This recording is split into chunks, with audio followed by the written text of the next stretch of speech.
जाएगा भाई ऐसे हाथ। अंदर हमने बात की थी लॉ ऑफ रेडियो एक्टिविटी की, जिसमें हमने इस वर्ड को क्या बोला था, रेट ऑफ डिसइंटीग्रेशन या रेट ऑफ डीके। ये किसके प्रोपोर्शनल था, नंबर ऑफ एक्टिव न्यूक्लियाई, कि उस टाइम पर कितने एक्टिव न्यूक्लियाई। एक्टिव न्यूक्लियाई का मतलब क्या होता है कि वो न्यूक्लियाई जो अभी रेडियो एक्टिव सब्सटेंस एमिट करेंगे, अभी बच रहा है उनका, उन्होंने नहीं किया। प्रोपोर्शनल साइन हटाता है तो क्या आता है, यहाँ पर एक कांस्टेंट आता है जिसकी वैल्यू लैम्डा, तो यहाँ पर आ जाएगा लैम्डा इंटू एन। अच्छा, इसकी यूनिट, इसको क्या बोलते हैं, डीके कांस्टेंट, इसकी यूनिट होती है सेकंड इनवर्स। इसको सॉल्व करते हैं, इसको इधर ले जाएंगे, इसको इधर ले जाएंगे, तो एक इक्वेशन आती है n equals to n not e to the power minus lambda T. ये क्या है, t इक्वल्स टू 0 पर एक्टिव न्यूक्लियाई। ये क्या है, t टाइम पर कितने एक्टिव है।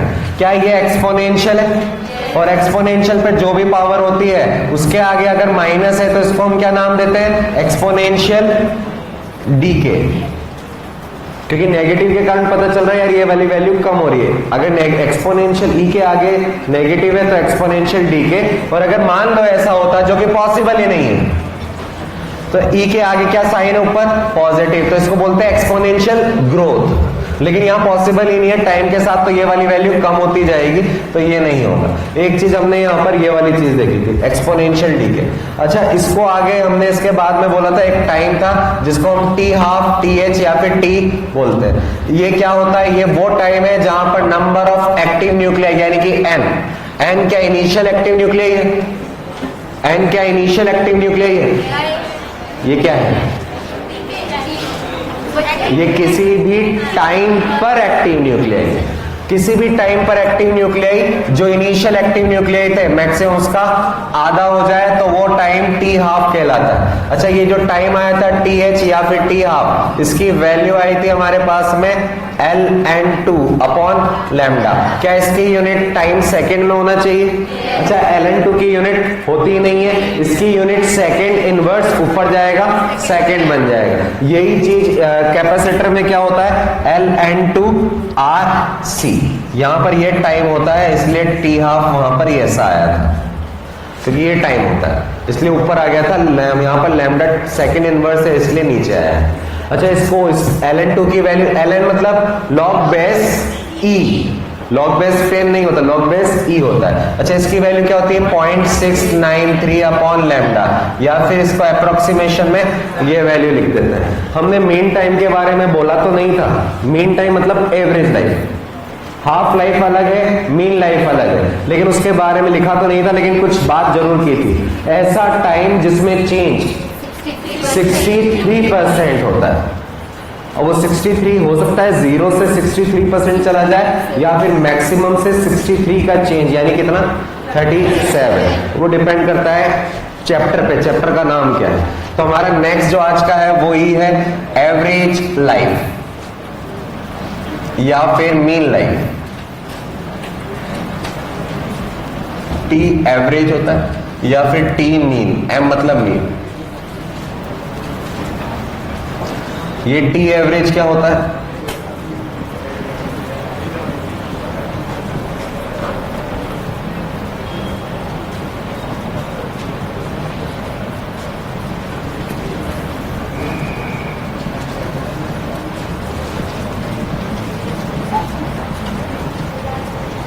यार एवरेज तो ऐसे निकालते हो, देखो एवरेज किसी भी चीज में एवरेज क्या निकालते हैं। मान लो किसी का वेट निकालना है, इस क्लास में एवरेज वेट क्या है, तो टोटल सभी स्टूडेंट्स के वेट का सम अपॉन में नंबर ऑफ स्टूडेंट्स। हम यहाँ किस चीज का एवरेज निकाल रहे हैं, टाइम का। किस चीज के टाइम का, कि जो हमारे पास में एक्टिव न्यूक्लियाई है, पहले निकाला था टी हाफ, एक्टिव न्यूक्लियाई कितने टाइम बाद में आधे रह जाएंगे। ये है एक्टिव न्यूक्लियाई कितने टाइम बाद में, मतलब कितने टाइम बाद में वो एक्टिव से डीके हो जाएंगे, ये उस चीज का मतलब है। यार हर एक का टाइम अलग अलग होगा, कुछ जल्दी डीके हो जाएंगे, कुछ देर से डीके होंगे। तो एवरेज निकालने का तरीका क्या है कि हर एक एक्टिव न्यूक्लियाई की लाइफ क्या है। मान लो एक एक्टिव न्यूक्लियाई 2 घंटे में डीके हो जाता है, तो एक का कितना हो गया 2 आवर, एक 3 घंटे में हो गया, एक 10 घंटे में हो रहा है, एक को 1 साल लग रहा है, एक को 200 साल लग रहा है। तो सबके लिए सारे एक्टिव न्यूक्लियाई की लाइफ अलग अलग हुई कि वो एक्टिव से डीके होने में टाइम जो लग रहा है। तो सभी का टोटल लाइफ लिया अपॉन में total number of active nuclei लिया, तो उनका इसका एवरेज लाइफ आ जाएगा कि एवरेज लाइफ कितनी चल रही है उस सैंपल में न्यूक्लियाई की, और इसकी वैल्यू डायरेक्ट आती है 1/λ। ये याद रखो, वहां पर भी एवरेज पढ़ा था कि तुमने वहां कैपेसिटर में।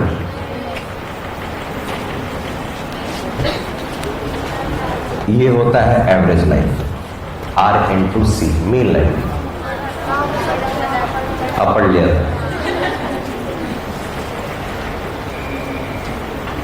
अच्छा, वहां पर 1/λ है, उसकी यूनिट क्या है? 1/λ की यूनिट सेकंड, इसकी यूनिट क्या है? तो वो एक तरह से सब रिलेट ही हो रहा है कि ये सेकंड है और मीन लाइफ सेकंड ही होना चाहिए, तो ये R/C और वो 1/λ होता है, ये एवरेज लाइफ होता है। अच्छा, देखते हैं इस एवरेज लाइफ के अंदर क्या होता है। क्या किसी भी टाइम पर मैं नंबर ऑफ एक्टिव न्यूक्लियाई निकालने के लिए ये चीज यूज कर सकता हूं? किसी भी टाइम पर एक्टिव न्यूक्लियाई जो होगा t=0 पर एक्टिव न्यूक्लियाई इंटू e⁻⁻λt, मैं चाह रहा हूं कि t=t एवरेज, यानी कि tm या t एवरेज पर बात कर, t=t एवरेज पर, तो यहां पर अच्छा ये t एवरेज कितना है? 1/λ। रख दें ये वैल्यू, तो यहां पर आ जाएगा ये n0 e⁻λ। टाइम की वैल्यू क्या रखूं? 1/λ। अच्छा, 1/λ और लैम्डा क्या कैंसिल हो जाएगा? क्या आएगा? ये n0 e⁻⁻1। इसको आगे ले जाए, अच्छा -1 e⁻, नीचे चला जाएगा, क्या बचेगा? e। कभी e की वैल्यू बताई गई है कितनी होती है? 2.7 1 2 3 कुछ भी लिख दिया, तो यहां से हमने लिख दिया n0 1/2.71, ये लिख दिया। किसी ने 2 लिखा हो, कभी 3 लिखा हो, हम यहां 1 लिख देते हैं। इसको सॉल्व करोगे तो 1/2.7 ये आएगा 0.37। ये आया नंबर ऑफ एक्टिव न्यूक्लियाई कितने टाइम बाद में? एक एवरेज टाइम के बाद। ये हमने टाइम की वैल्यू क्या दी? एक एवरेज टाइम। एक एवरेज टाइम के बाद में जो नंबर ऑफ न्यूक्लियाई होंगे वो मैक्सिमम जो इनिशियल थे उसका कितना परसेंट रह गए? 37%। कितना खत्म हो गया?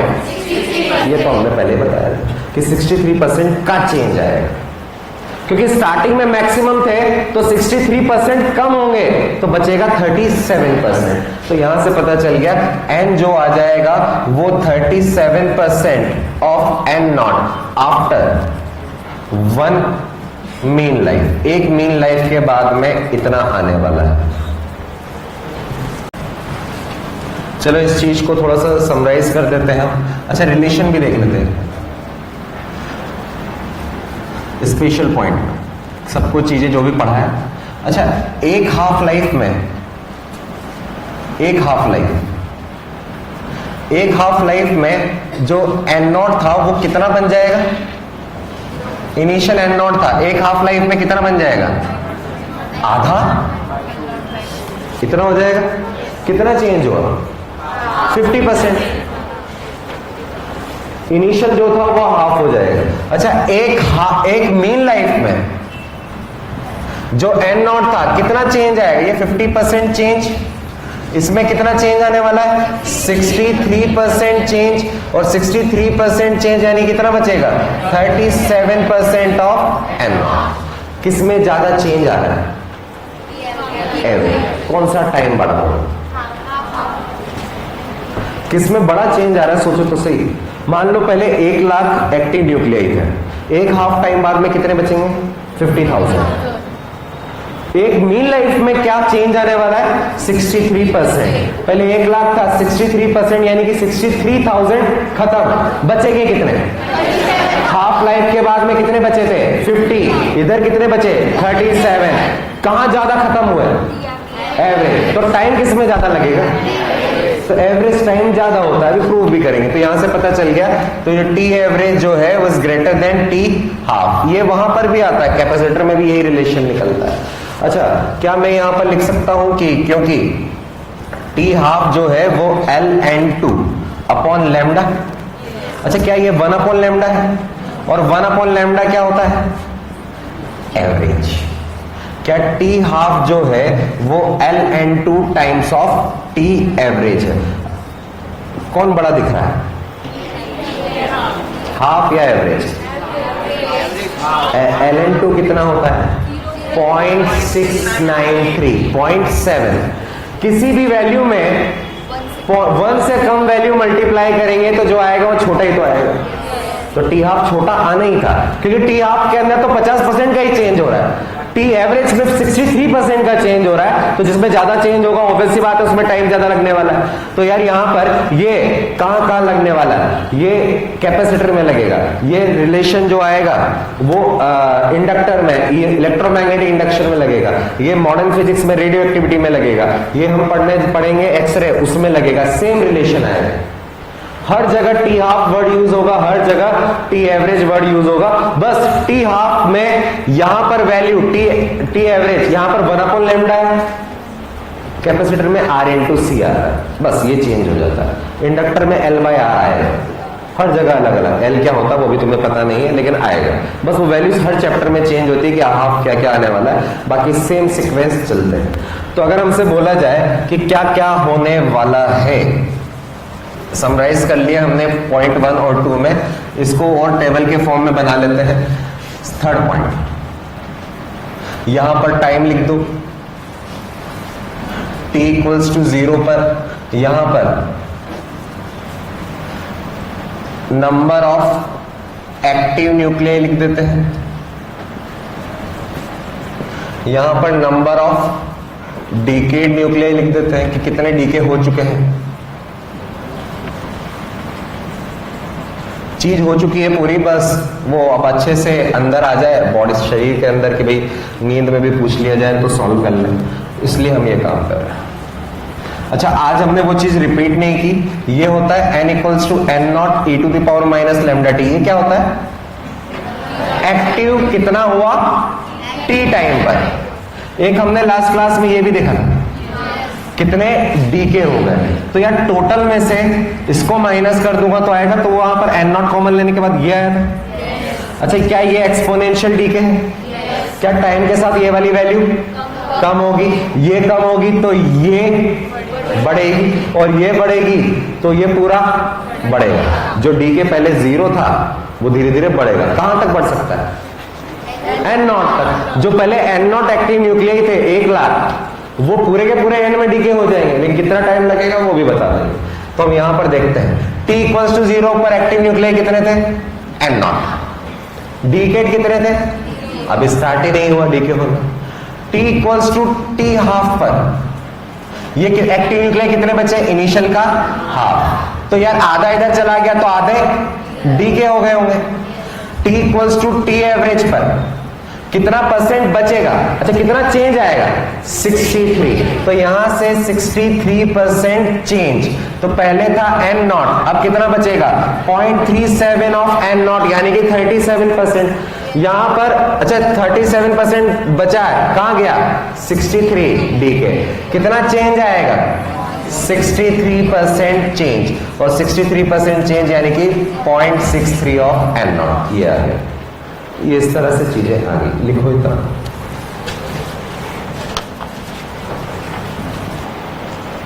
Total number of active nuclei क्या है? लैम्डा नहीं है, इन दोनों की वैल्यू 1/λ आती है। ऐसे नहीं कि ये 1 है और ये लैम्डा है। एक्सपोनेंशियल ग्राफ बनाने आते हैं क्या? कैपेसिटर में बनाया होगा ग्राफ, बना लिखिए क्या? चलो देखो, वैसे तो एक्सपोनेंशियल ग्राफ जो होते हैं वो फिक्स होते हैं कि ऐसे ही बनना है, लेकिन अगर फिर भी नहीं पता हो तो बनाए कैसे जाते हैं एक बार सीख लेते हैं फिर से। जैसे बेसिक मैथ की चीजें हैं, 2-4 बार तो आ भी गए होंगे अभी तक क्लास 11-12 में।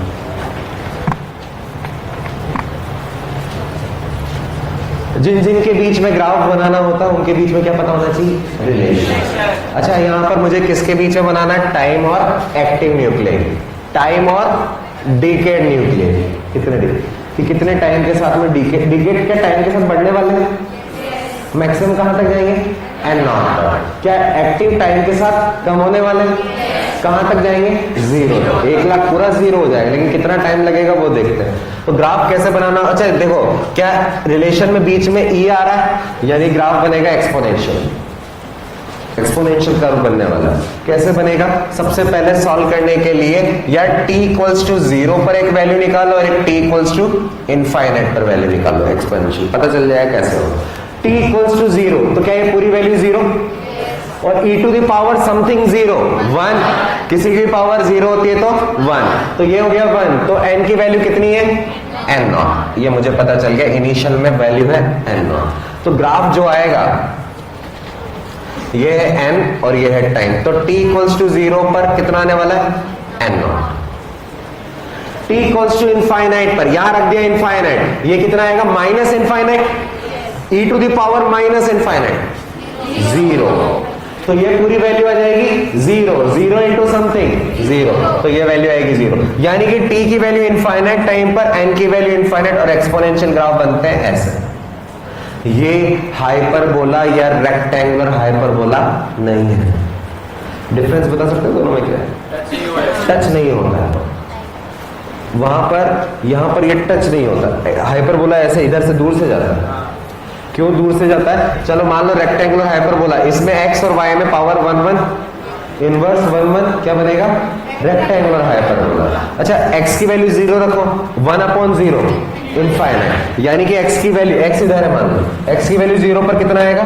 इनफाइनाइट। इनफाइनाइट यहां टच करा दो, देखिए ऊपर से आएगा, बहुत ऊपर से, यानी कि टच नहीं होता। हाइपरबोला रेक्टेंगुलर हाइपरबोला टच नहीं होता, एक्सपोनेंशियल y एक्सिस पर टच हो जाता है। तो यहाँ पर ये आया हमारे पास में डिकेड वाला। चलो यहाँ पर भी देखते हैं इसमें क्या बनेगा। हमेशा जब भी ग्राफ देखना है तो दो वैल्यूज रख के देख लो, t equals to 0, t equals to infinite. t equals to 0 पर ये वैल्यू,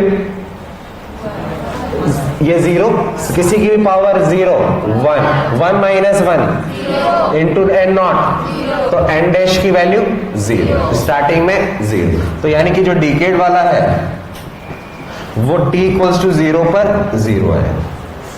अच्छा इनफाइनाइट टाइम पर ये माइनस इनफाइनाइट तो ये value 0 1 minus 0 1 1 into something n not, तो जो डीके हो गया वो n नॉट। लेकिन कितने टाइम में? इनफाइनाइट टाइम पर जाकर n नॉट बनने वाला है, लेकिन वो इनफाइनाइट टाइम तो होता ही नहीं ना, कभी नहीं आएगा।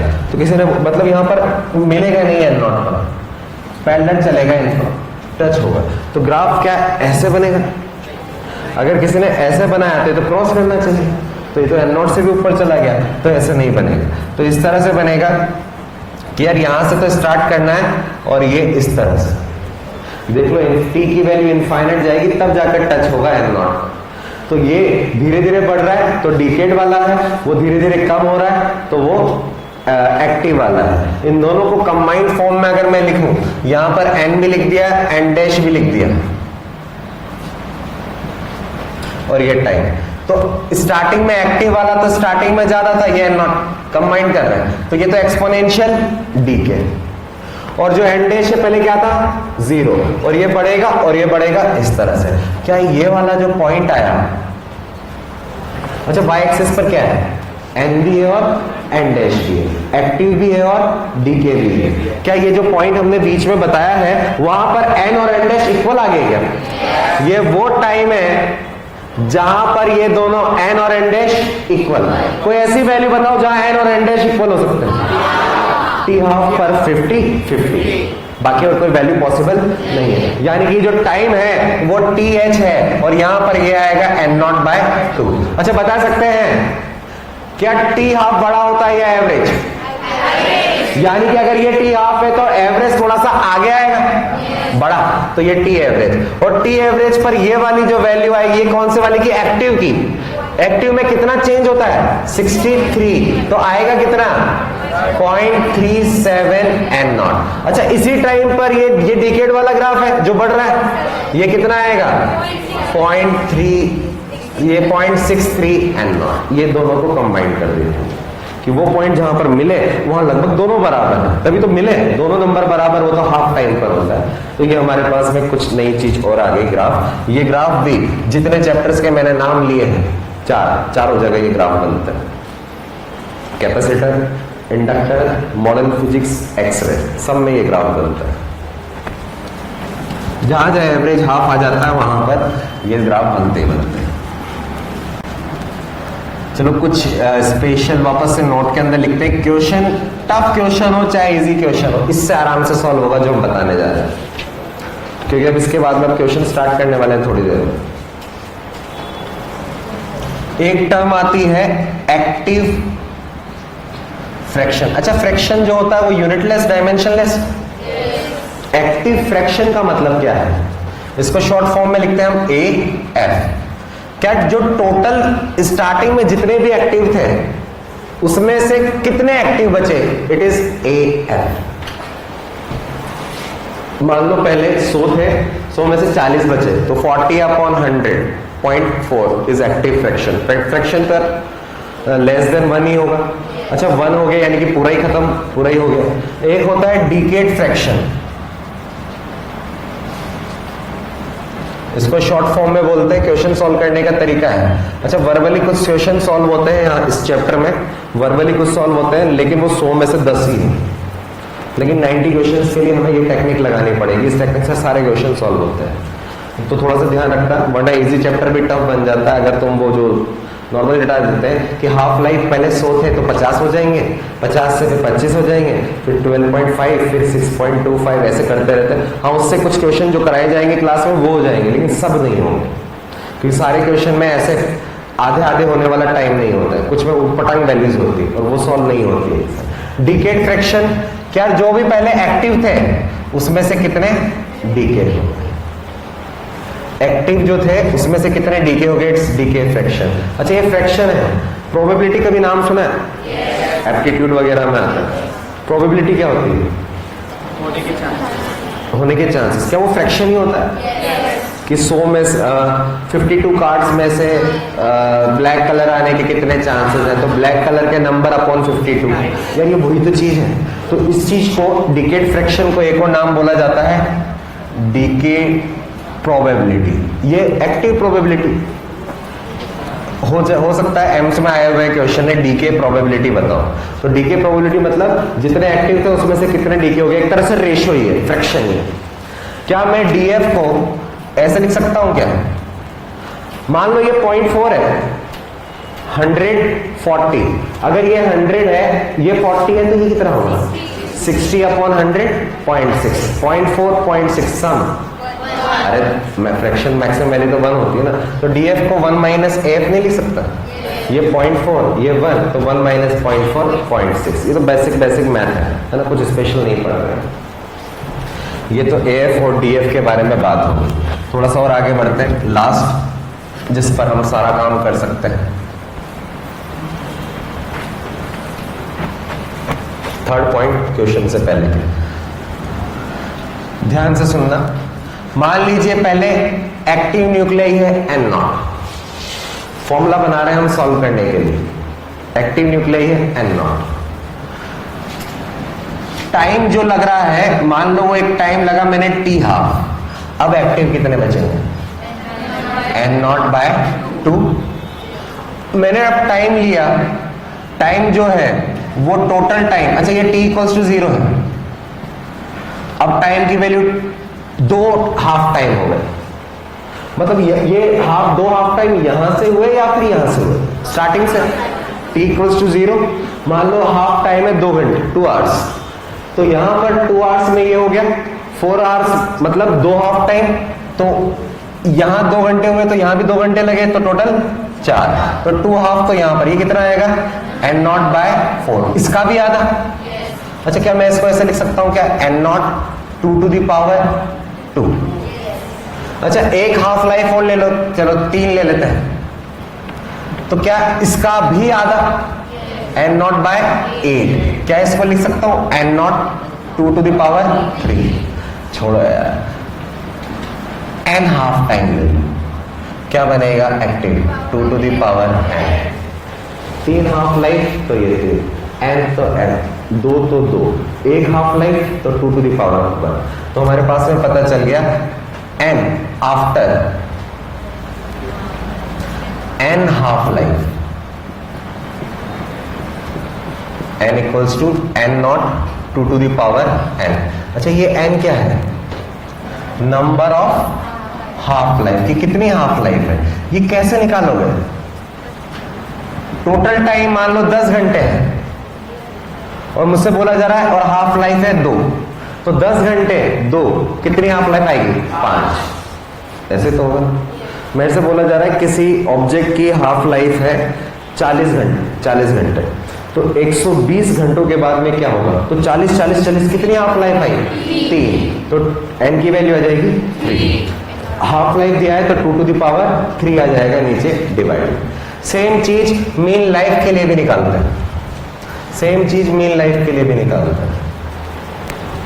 अच्छा, इससे एक और चीज देखो यहां पर ही, ये याद नहीं करने अपने आप हो जाएंगे। ये तो वो जो दिए है ना, ये वो क्वेश्चन जो मैं क्लास नोट्स में करा रहा हूँ, लेकिन वो है 25 या 26 क्वेश्चन। अगर मैं सिर्फ वो क्वेश्चन कराने लगूँ तो 1 घंटे की क्लास में तो 3-4 दिन उन क्वेश्चन में चले जाएंगे। तो मैंने वो करा दिए ताकि वो सीधा फटाफट उनको सॉल्व कर लिख दिए। अच्छा, क्या मैं ये एक्टिव है? एक्टिव है क्या? एक्टिव है। ये इनिशियल एक्टिव है। क्या मैं यहां से इसको n/n0, ये क्या आ गया? एयर। क्या ये आ जाएगा 1/2 टू द पावर n। किस फॉर्म में है ये? n क्या है? Half life, number of half life. 4th point last, initial में एक्टिव न्यूक्लियाई है n0। अब टाइम में ले रहा हूं t एवरेज, TA। हमने जो प्रूव किया था, एक मीन लाइफ के बाद में टाइम कितना होता? 0.37। जो 37 कैसे लिया था? नीचे क्या था? 2.7। 2.7 क्या होता है? E। ये E ही तो आया था बचने के बाद, एक मीन लाइफ के बाद में ही। अच्छा, एक और मीन लाइफ ले लिया, 2 मीन लाइफ ले लिया, तो कितना आने वाला है? सॉल्व करो। यहाँ रफली मैं लिख रहा हूं, एक minute. n equals to n0 e to the power minus, time कितना है? 2 मीन लाइफ, यानी कि 2TA। टाइम की वैल्यू 2TA, टाइम की वैल्यू 2 मीन लाइफ है। इस TA की जगह क्या लिख दो? तो e टू द पावर -2, तो माइनस नीचे जाएगा तो e²। ये चीज क्लियर है क्या?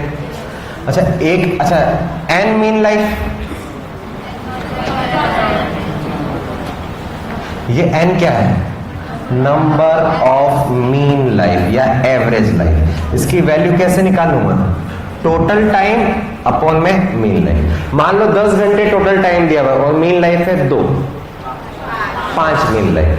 अब मुझे डिफरेंस क्या पता चला है? जब हाफ लाइफ दिया हुआ है तो 2 टू द पावर समथिंग आएगा, और जब मीन लाइफ दिया है तो e to the power something आएगा। मुझे पता कैसे चलेगा या कैसे निकालूं क्वेश्चन में कि मीन लाइफ से सॉल्व करूं कि एवरेज लाइफ से सॉल्व करूं? तो अगर कहीं पर भी 2 to the power something easily बन रहा है, जैसे मान लो बोल दिया जाए एक्टिव फ्रैक्शन इज 1/6, 16। क्या 1/16 2 टू द पावर 4 होता है?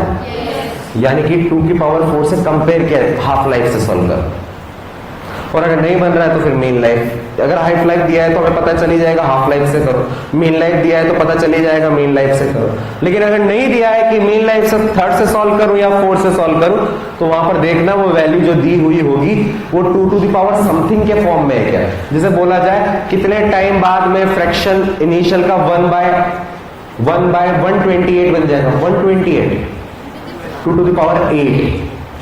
यही तो 2 टू द पावर 8 है, तो यार 2 की पावर समथिंग तो हाफ लाइफ से सॉल्व हो जाएगा, n की वैल्यू 8 आ जाएगी। ठीक है, तो वो क्वेश्चन में वैल्यू से पता चलेगा, इसलिए इतने सारे क्वेश्चन दिए हुए हैं उसमें, हम उसी से सॉल्व करेंगे। इतना क्लियर है क्या?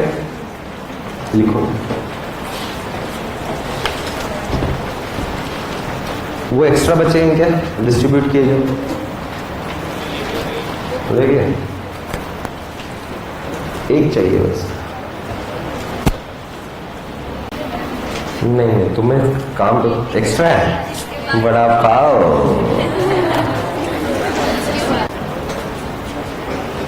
अरे ये मत लिखना है, वरना कहाँ पहुंच गए एकदम से।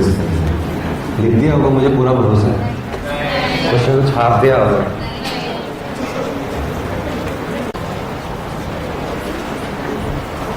रेडियो एक्टिविटी के अंदर नीट में या जेई में एक क्वेश्चन फिक्स होता है। वो एक क्वेश्चन या तो वो जो हमने ए और जेड वाले क्वेश्चंस किए थे, अल्फा बीटा गामा निकालने में कितना होगा, या तो वो वैरायटी बनेगी या ये जो 26 क्वेश्चन है उनमें से एक आएगा विदाउट वैल्यू चेंज, या तो 26 आएगा उसमें से एक आएगा। कभी नहीं आया इसका।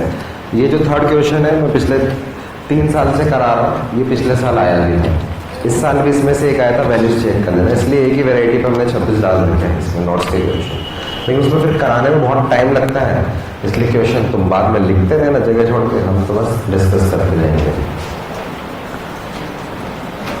हमारे पास में लिखिए होगा इसका। अब देखो इतना सब पढ़ लिया, ये सारी चीज कर ली, हम पेपर सॉल्व करते वक्त पहले क्या सोचे हैं, हमें तो एक चीज पता है, active nuclear N not E to the power minus lambda T. ये टी कौन सा है, नॉर्मल कोई सा भी टी, लेकिन अगर टाइम हाफ टाइम के फॉर्म में दिया हो या मीन लाइफ के फॉर्म में दिया हो, अगर हाफ लाइफ के फॉर्म में दिया है तो अभी थोड़ी देर पहले लिखा ना 2 टू द पावर n, लेकिन ये कब यूज करेंगे, व्हेन या तो हाफ लाइफ गिवन हो या फिर जो वैल्यूज दी हो फ्रैक्शन में वो 2 टू द पावर समथिंग के फॉर्म में दिख जाए एक दूसरे। अच्छा इससे AF भी आ जाएगा क्या, AF क्या होता है, AF n upon n not, कितना आएगा 1 अपॉन 2 टू द पावर, देख लो वो n नॉट उधर ले जाओ, ये आ गया। ये AF किस फॉर्म में है, हाफ लाइफ के फॉर्म में, क्योंकि 2 टू द पावर n, ये n क्या है, नंबर ऑफ हाफ लाइफ। एक और चीज क्या लास्ट यार, अगर ये टाइम नॉर्मल ना दे के मीन लाइफ के फॉर्म में दिया है तो क्या करूंगा, e to the power n, इसी से आया था अभी थोड़ी देर पहले सॉल्व किया था। ये क्या है, व्हेन मीन लाइफ गिवन,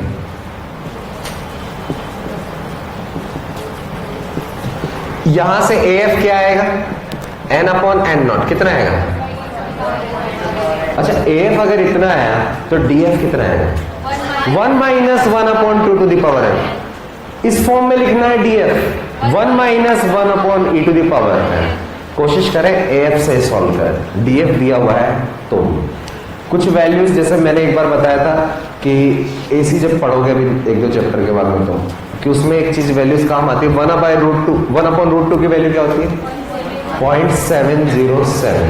आज हमने एक चीज बताई, कल भी 1 अपॉन E की वैल्यू कितनी होती है 0.37, क्योंकि ये होता है 2.71 तो वो 0.37। कई बार ऐसा भी लिखा होगा, ये भी आएगा यार 1 अपॉन E मतलब 0.37, तो ये ऐसा लिख दूं क्या, ये कितना है 0.37 का 0.37, ये होता है 0.135, 0.37 का 0.37 मल्टीप्लाई करके देख लो 0.135। ये डायरेक्ट काम में आ जाते हैं बहुत बार, एक ही चैप्टर में नहीं, बहुत सारे चैप्टर्स में, वो जो 4 चैप्टर है उनमें आ जाएंगे, तो उसमें कैलकुलेशन में ही परेशान हो जाए। तो सोच के देखो वर्बली कैसे यूज करूंगा इन नंबर को। अगर मेरे पास में स्टार्टिंग में कुछ एक्टिव न्यूक्लियाई है, एक मीन लाइफ के बाद कितना बचेगा 37%।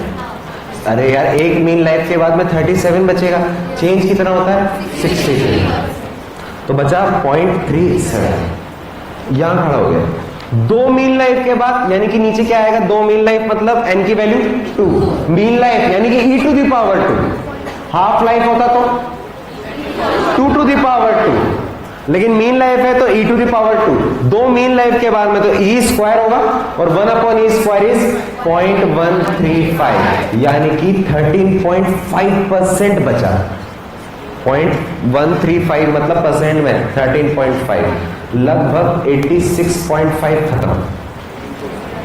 63 जो खत्म हुआ उसका 63 और खत्म, सॉल्व करके देख लो 86.5 ये आएगा। ये कुछ वैल्यूज है जो हमारी कैलकुलेशन इजी कर लेती है। चलिए पहला क्वेश्चन स्टार्ट करते हैं। सोचना है उसको कि कैसे करेंगे, क्या करना है।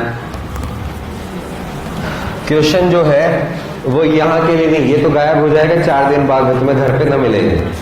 कहाँ है इसको फर्स्ट क्वेश्चन नोट्स में लिखना, तुम अभी जगह छोड़ दो 2-3 लाइन, जो भी है तुम्हें लगता है कि तुम छोटे लिखते हो तो 1 लाइन में लिख दोगे, वो जगह छोड़ना है, बस क्वेश्चन नंबर लिख दो, वरना तो गायब हो जाएगा।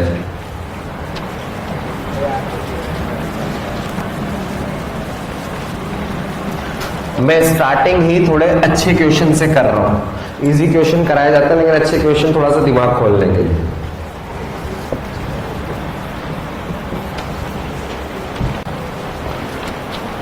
स्टार्ट करें। पहली लाइन, क्वेश्चन रीडिंग बहुत इंपॉर्टेंट है। 15/16 फ्रैक्शन, ये फ्रैक्शन दिया है। अब देखना है AF है या DF है। सब्सटेंस डीके इन टी टाइम, ये क्या दिया है? DF। तो DF की वैल्यू दी हुई है 15/16। क्या AF निकाल लोगे? 1 - 15/16 इट्स 1/16। ये AF आ गया। मैंने बोला था AF से सॉल्व करेंगे। अब AF जो है या तो 2 के फॉर्म में आएगा या E के फॉर्म में आएगा, डिपेंड्स ऑन क्वेश्चन। कितना टाइम लग रहा है इतना एक्टिव फ्रैक्शन रहने पे? T टाइम क्वेश्चन के अकॉर्डिंग। तो उसमें कितने टाइम बाद में 31/32 पार्ट फ्रैक्शन डी के हो जाएगा। अच्छा, सबसे पहले तो यार एक्टिव फ्रैक्शन दो फॉर्म में लिख सकता हूं ना, 1/2n, 1/e⁻n, या हाफ लाइफ है नंबर ऑफ हाफ लाइफ, ये है नंबर ऑफ मीन लाइफ। क्या यहां कहीं पर क्वेश्चन में हाफ लाइफ या मीन लाइफ लिखा हुआ है? मुझे डिसाइड करना पड़ेगा क्या करूं। 16 हाफ लाइफ के फॉर्म में सॉल्व करो, क्योंकि 2⁴ हो रहा है, इजी सॉल्व हो जाएगा। तो मुझे पता है ये वाली वैल्यू जो आ जाएगी AF, क्या 1/2n, और ये क्या आ जाएगा 2⁴। क्या n की वैल्यू 4। ये 4 हाफ लाइफ है। तो यहां से क्या मैं इसको ऐसे लिख सकता हूं क्या? TH, n की value number of half life total time upon half life equals to ये। तो T की वैल्यू कितनी आ गई? 4TH। ये पहली इक्वेशन। 4 हाफ लाइफ होगी। देखो मैंने पहले ये जो बोला 4 हाफ लाइफ, ये वही तो है। टाइम जो टोटल है वो 4 हाफ लाइफ है। ये T दिया हुआ क्वेश्चन में। सेकेंड लाइन क्या दी हुई है? कितना DF चाहिए? 31/32। तो AF कितना आएगा? 1/32 माइनस करिए। अच्छा, क्या इसको वापस से, अरे यार 2⁻ समथिंग, 2⁵ तो ये कितना आएगा? ये 2⁻n, ये 2⁵ कितना हाफ लाइफ आ गया? 5। यानी कि यहाँ जो टाइम नया आया T डैश, वो कितने हाफ लाइफ आया? 5। इसी से बनता है, यहां से ये स्टेप खा गया। मुझे पूछा जा रहा है वो टाइम जो है वो कितना है, दोनों को कंपेयर कर दो। तो 2/1 कर दूं तो T dash upon T 5/4, TH से TH कैंसिल, तो ये वैल्यू आ जाएगी 5/4 टाइम्स ऑफ इनिशियल T। ये तो दिया हुआ था, इतना टाइम लगेगा। इसको वैसे कर ही नहीं सकते कि इतने आधा आधा आधा हो जाएगा, वो काम नहीं कर सकते हैं।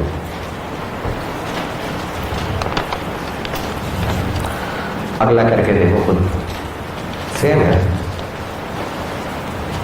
क्वेश्चन के लिए जगह छोड़ देना भाई, ये नहीं कि रफ में कि बाद में कर लेंगे, इससे गायब हो जाता है। 3/7।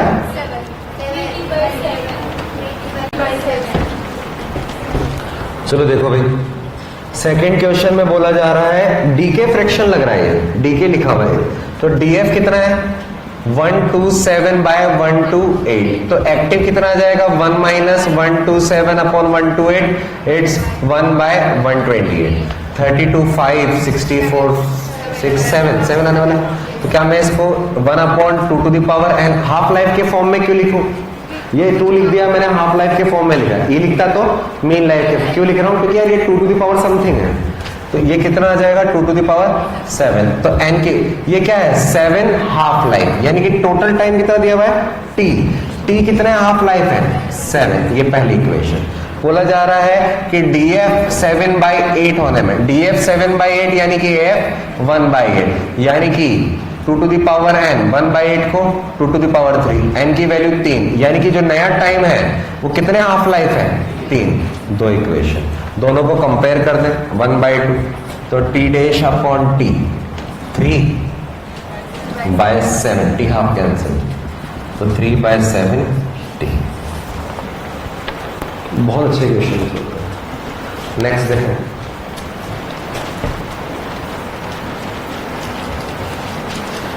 एक बार बस ये लिख लेना, नेक्स्ट क्वेश्चन की लैंग्वेज देखो। क्या 2 समथिंग के लिए तुम्हें कुछ वैल्यूज दिख रही है या e समथिंग के लिए? क्या एक नंबर दिया हुआ है, एक नंबर दिया है 50 और एक नंबर दिया है 100।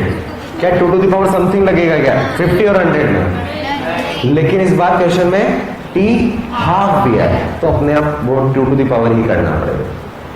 टी हाफ दे दिया ना, तब तो लगाना ही पड़ेगा 2 टू द पावर n। यहां नहीं दिया हुआ था, लेकिन वैल्यूज ऐसी थी कि 2 टू द पावर n बनाना ही पड़ेगा, लेकिन वहां दिया ही है थर्ड क्वेश्चन में, टी हाफ ही दे दिया, इसलिए वही यूज करना पड़ेगा। अच्छा, ये थर्ड क्वेश्चन जो लिखा है for a fraction, fraction word cut कर देना, सेंटेंस नहीं लंबा। फॉर अ सब्सटेंस 3/4 तुमने तब आएगा जब तुम हाफ लाइफ 50 लो, टोटल टाइम 100। उल्टा दिया है, देखो अलग है। सोल्व कर, इसको एग्जैक्ट वैल्यू निकालना, क्योंकि वैल्यू निकालना आता है। 0.3 लगभग, 1 - 0.7 0.3। चलो, बहुत सारे क्वेश्चन है, सीखने के लिए बहुत सारी चीजें।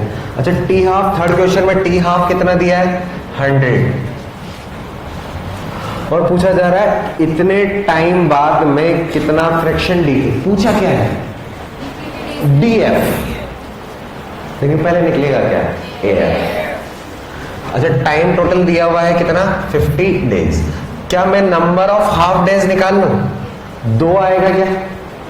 नंबर ऑफ हाफ डेज 2 आएगा क्या? नहीं, टी अपॉन टी हाफ होता है। Number of half days T upon T half हुआ 50/100, इट्स 1/2। ये मत कर देना 100/50। तो यहां से एक्टिव फ्रैक्शन आएगा 1 क्योंकि हाफ दिया हुआ है, तो यह जाएगा इसकी पावर, ये कितना आएगा? 1/√2, 0.707। तो डीएफ कितना है? 1 - AF, 1 - 0.707, लगभग 0.3, 30%। एक लास्ट और कर लेते हैं बस। फोर्थ जो है होमवर्क रहेगा, क्योंकि एज इट इज है। ये थर्ड वाला क्वेश्चन लास्ट ईयर आया था, सेम वैल्यूज।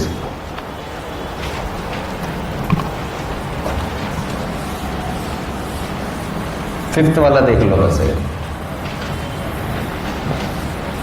और क्वेश्चन नंबर 10 तक ट्राई करना है, इसके आगे नहीं जाना है, 10 तक ट्राई करना है। फिफ्थ नंबर की पहली लाइन, 3/5 फ्रैक्शन डी के, क्या दिया है? डीएफ कितने टाइम में? 1 मंथ में।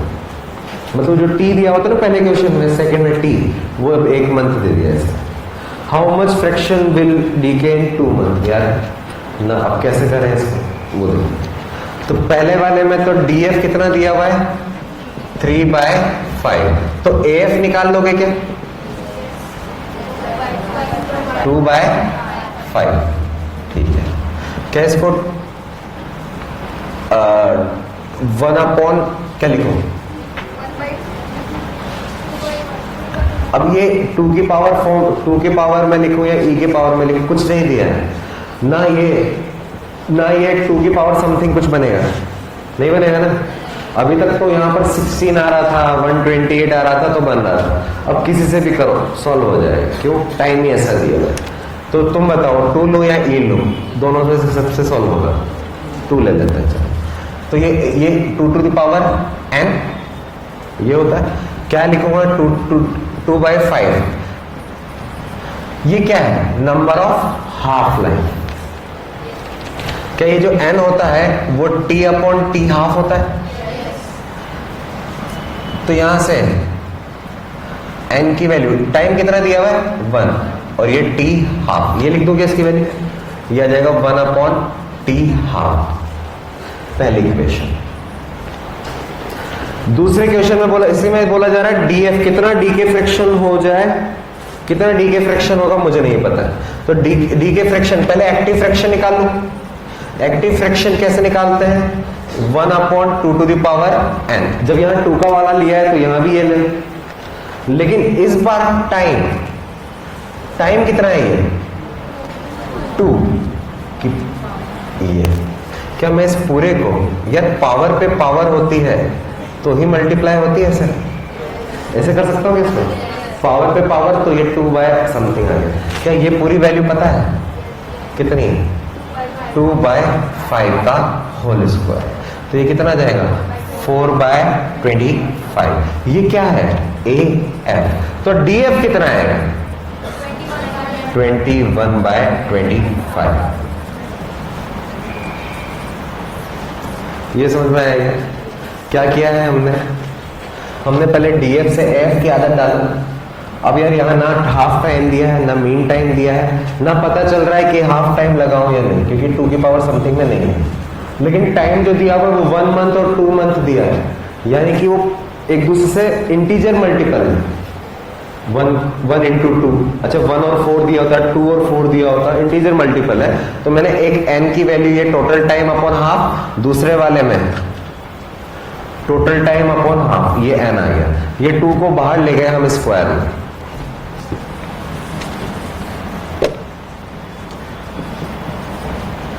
One by half upon 2। एक बहुत अच्छा तरीका बता रहा हूं, 2 मिनट लगने वाले हैं इस क्वेश्चन के लिए। इसको ये वाली जो वैल्यू है वो यहां से पुट कर दी है हमने, और बस वहां से AF आ गया। उसने पूछा कितना डीके होगा, 1 में से माइनस कर दिया। एक बहुत अच्छा तरीका है। अगर कहीं क्वेश्चन में ऐसे फंस जाए तो वर्बली सॉल्व हो जाता है।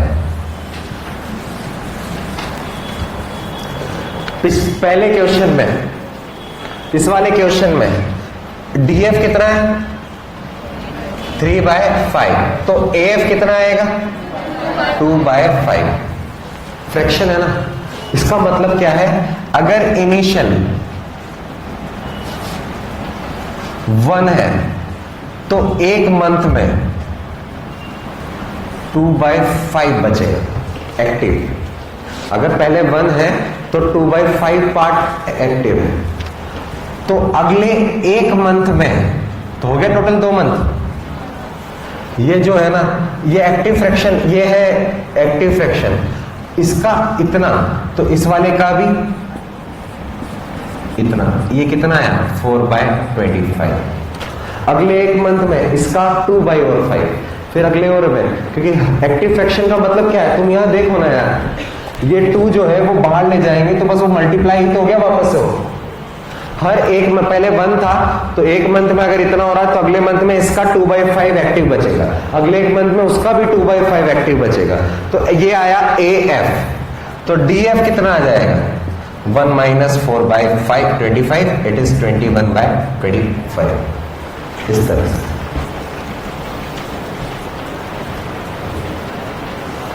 चलो नेक्स्ट क्लास में